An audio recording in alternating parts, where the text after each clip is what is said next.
para brother and sister dimanapun Anda berada. Di kesempatan kali ini kita menyajikan ulasan sebuah alur cerita film yang telah rilis di tahun 2014, yaitu The Water Diviner.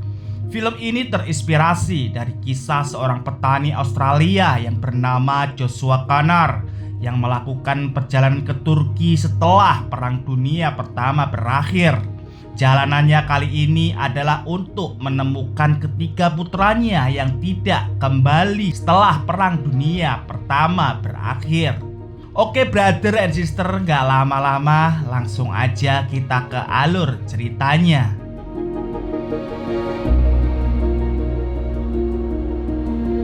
Film ini dimulai ketika Perang Dunia Pertama berlangsung di Gallipoli, Turki. Kekalahan pihak Australia dan Selandia Baru menarik mundur semua pasukan yang tersisa dari medan pertempuran sejalan dengan kekalahan negara tersebut. Turki berhasil mengembalikan kemerdekaan kepada rakyatnya. Di sisi lain, perang yang berakhir juga pasti selalu menyisakan kesedihan yang mendalam bagi keluarga yang ditinggalkan di medan perang. Hal inilah yang terjadi pada keluarga Joshua dan Eliza. Mereka telah berjuang untuk menjalani kehidupan yang lebih baik di Australia. Setelah 4 tahun kehilangan ketiga putranya yang bernama Arthur, Edward, dan Harry yang tidak pernah kembali dari medan perang. Padahal perang sudah berakhir sejak beberapa tahun yang lalu. Saat Perang Dunia Pertama, putra-putra Joshua dan Eliza dikirim Korps Angkatan Darat untuk bertugas di medan perang. Mereka tidak pernah kembali lagi dan dinyatakan telah meninggal. Joshua yang hanya seorang petani sudah berusaha semaksimal yang ia bisa untuk merelakan anak-anaknya. Joshua dan Eliza belakangan ini lebih senang berada di luar sejak ketiga anaknya dinyatakan hilang dan meninggal dunia. Hal ini karena Eliza, istrinya Joshua itu menjadi frustasi setelah ditinggalkan anak-anaknya. Eliza tidak bisa menerima kenyataan jikalau anak-anak mereka telah tiada. Saat malam tiba, Joshua dipaksa Eliza untuk membacakan dongeng malam Lailatul Qadar di kamarnya anak-anak seperti yang sering dilakukannya dulu saat anak-anak mereka masih kecil. Pemandangan yang begitu menyakitkan bagi Joshua karena ia selalu melihat ranjang-ranjang anaknya yang kosong yang sudah tidak ditempati lagi. Namun dia juga tidak bisa menolak permintaan istrinya. Justru hanya ingin menyenangkan Eliza dengan mengikuti apa saja yang diinginkannya. Joshua juga menceritakan apa saja pekerjaan yang dilakukannya seharian, mulai dari mengurus ladang hingga menggali sumur untuk mendapatkan mata air. Joshua memang cukup handal untuk mencari air. Hanya bermodalkan alat seadanya dan insting yang kuat, dalam waktu beberapa jam ia bisa mendapatkan air yang berlimpah. Mungkin kemampuannya ini juga terlatih dengan baik karena Joshua tinggal di wilayah gersang di mana hujan hanya akan turun beberapa tahun sekali. Setelah 4 tahun perang berakhir, Joshua tetaplah seorang yang ahli menemukan air. Ia tidak mampu menemukan anak-anaknya sendiri. Namun karena mungkin dia diam-diam juga tidak bisa menerima kematian mereka. Naasnya takdir seolah belum cukup memberikan kesedihan dan ujian lewat kepergian anak-anaknya. Joshua harus kehilangan Eliza yang bunuh diri di kolam dekat dengan rumah mereka. Kematian istrinya ini membuat Joshua makin hancur perasaannya. Di pemakaman, Joshua berjanji kepada istrinya bahwa ia akan mencari anak-anak mereka, lalu membawa tulang belulangnya pulang untuk dikuburkan di sebelah makam Eliza. Joshua pun memulai perjalanannya ke Turki. Di saat yang bersamaan telah diadakan pertemuan antara pihak militer Australia dengan pihak militer Turki. Mereka membicarakan pencarian kerangka dari pasukan Australia yang masih belum ditemukan ataupun yang hilang. Mayor Hasan sepakat untuk melakukan kegiatan pencarian itu secepatnya di wilayah bekas perang yang menjadi kuburan massal para tentara. Setelah menempuh perjalanan melalui jalur laut, tibalah Joshua di wilayah medan perang yang telah merenggut nyawa anak-anaknya. Joshua sebenarnya ingin langsung menuju Gallipoli, tapi sialnya tasnya dicuri oleh seorang anak kecil yang bernama Orhan yang sempat menawarinya untuk menginap di hotel. Joshua lalu mengejar anak tersebut melewati pasar dan terus bergerak mengikuti arah larinya. Mereka baru berhenti di depan sebuah bangunan besar yang merupakan penginapan yang dikelola oleh ibu Orhan. Sebut saja namanya Mano. Awalnya karena mengetahui bahwa Joshua adalah orang Australia, Mano sempat menolak untuk menyewa kamarnya. Namun untungnya seorang pria dari Turki yang bernama Omers yang masih kerabat Mano menyambut Joshua dengan ramah dan mengizinkannya menyewa salah satu kamarnya. Sebenarnya tujuan Joshua menginap di hotel tersebut untuk meminta bantuan kepada Mano untuk mengantarkannya ke kantor urusan perang. Joshua memberikan imbalan yang cukup besar kepada Orhan jika ia mau menemani Joshua untuk mengantarkannya ke kantor urusan perang. Akhirnya pada keesokan harinya, di sana Joshua justru bertemu dengan petugas militer Inggris untuk meminta izin mencari tulang belulang anaknya. Namun Joshua justru mendapat kesulitan. Dikarenakan sebagai warga sipil, ia pun dilarang untuk memasuki wilayah bekas perang sampai pihak militer membereskan semuanya. Berharap belas kasih, Joshua pun sempat mencoba memperlihatkan foto anak-anaknya sambil menjelaskan kalau ketiganya bertugas di batalion yang sama dan juga mati di hari yang sama. Namun petugas lagi-lagi menolak permintaannya. Hal ini membuat Joshua harus meninggalkan gedung tersebut dengan tangan kosong. Tapi ia tidak menyerah begitu saja. Joshua sudah berjanji bahwa ia tidak akan pulang dengan tangan kosong.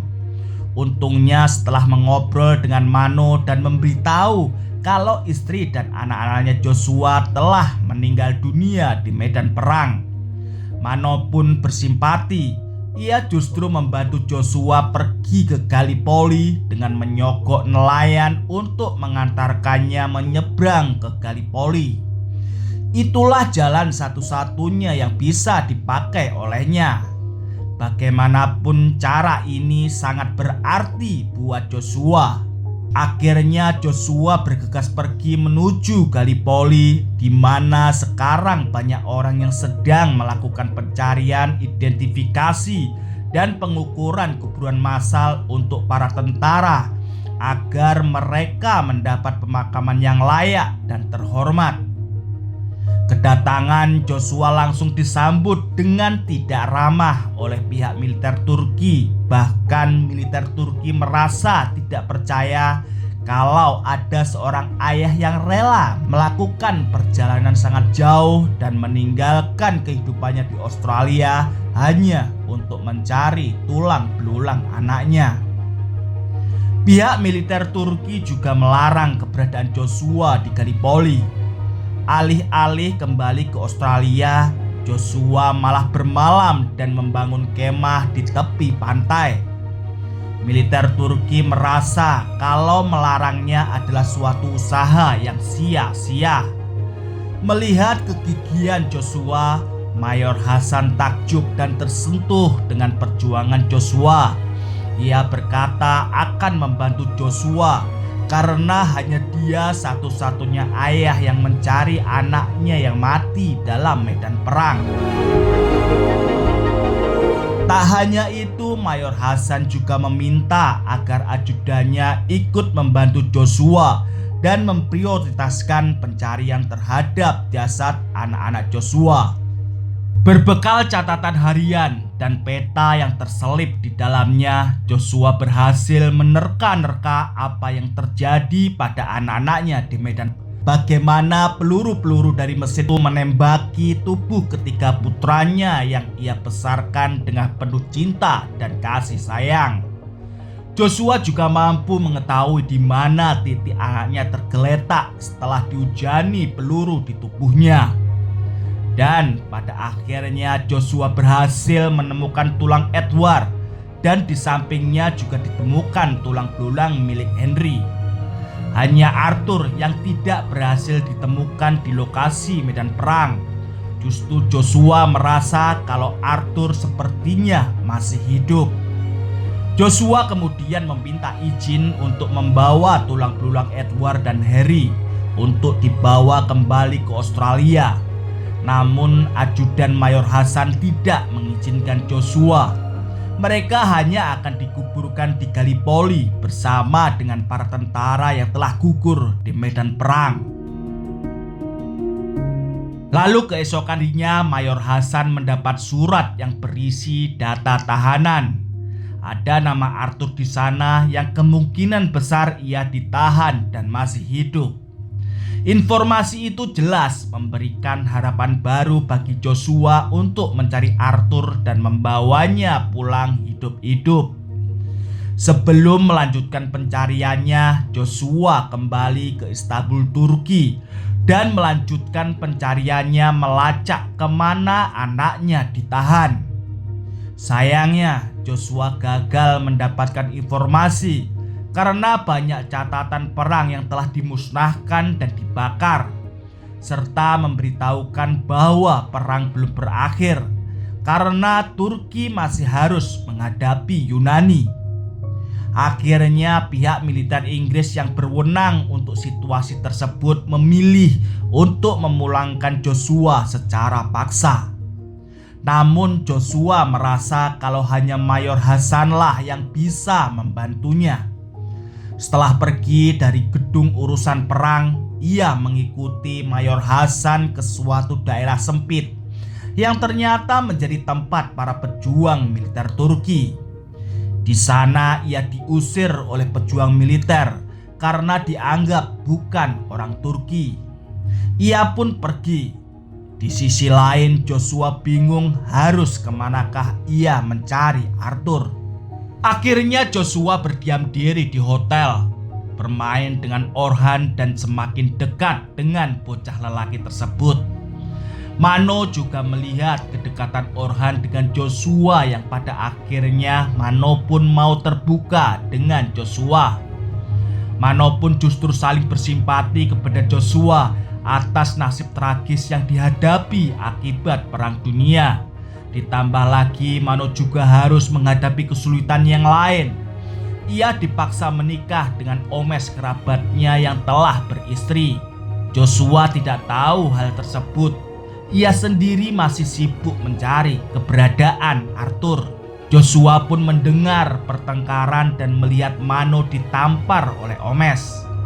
Joshua melerai Omes dan Omes pun melarikan diri karena Joshua sudah campur tangan.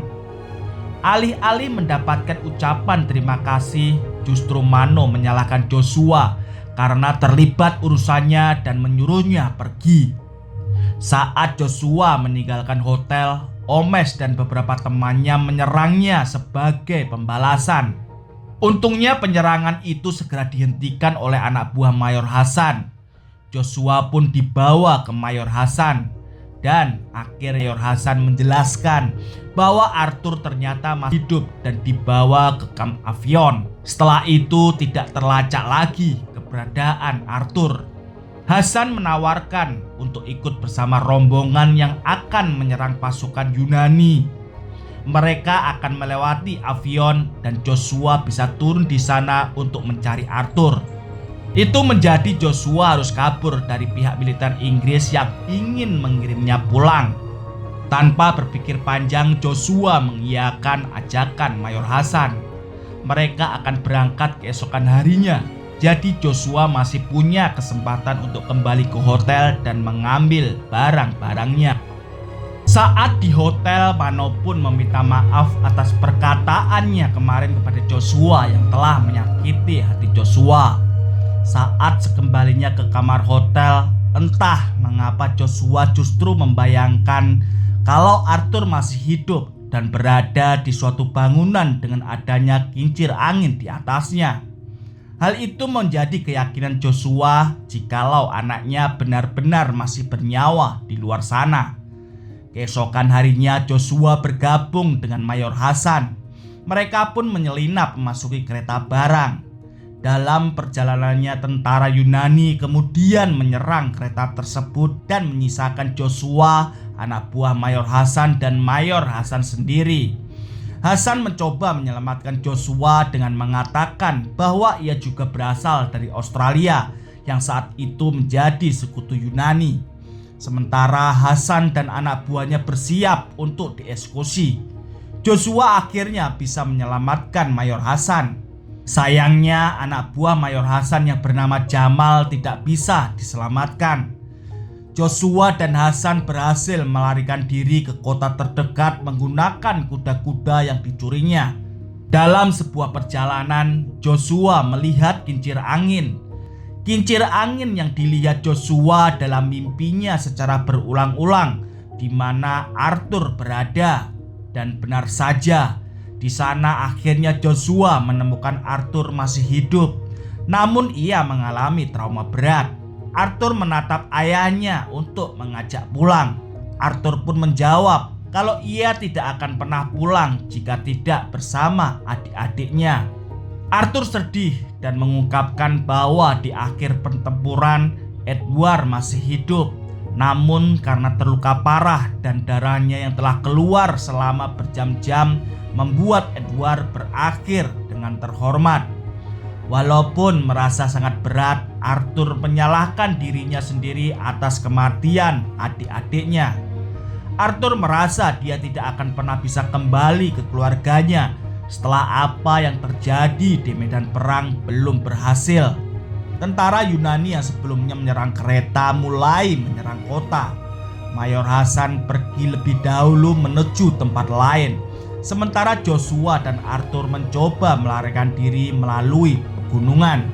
Arthur awalnya menolak untuk ikut, hingga akhirnya Joshua mengatakan bahwa tanpa istri dan anak-anaknya, dia tidak akan punya tempat lain untuk pergi. Mereka akhirnya berhasil menghindari tentara Yunani dengan mengikuti aliran sungai dan melakukan perjalanan kembali ke Istanbul. 3 minggu kemudian, Joshua dan Arthur berkunjung ke Hotel Mano. Di sana Orhan langsung akrab dengan Arthur. Orhan menariknya pergi ke kamar yang akan ditempati. Sedangkan Joshua akhirnya bertemu Mano dan diberikan secangkir kopi penuh gula buatan Mano yang menandakan bahwa Mano telah jatuh cinta kepada Joshua. Akhirnya film pun berakhir. Segitu saja pembahasan film kita kali ini. Jangan lupa like, share, and subscribe supaya kalian tidak ketinggalan jika ada video menarik lainnya. Thank you for watching and see you next video.